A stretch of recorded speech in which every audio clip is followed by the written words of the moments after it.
Kapuso actress, wala ng kontrata, posibleng lumipat sa ABS-CBN.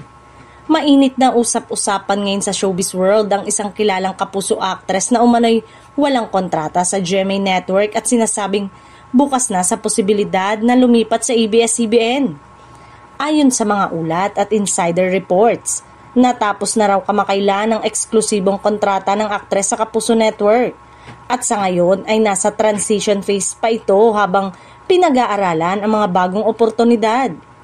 Hindi rin daw isinasara ng aktres ang pinto sa ibang network, kabilang na ang Kapamilya Network na patuloy na lumalakas sa primetime lineup nito.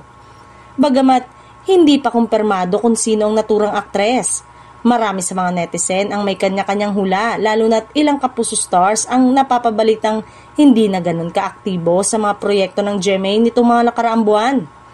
Kung sakaling tuluyang lumipat sa ABS-CBN, magiging bahagi siya ng patuloy na revival at expansion ng Kapamilya Network, lalo na sa mga upcoming teleserye at digital series na pinangungunahan ng mga top kapamilyas.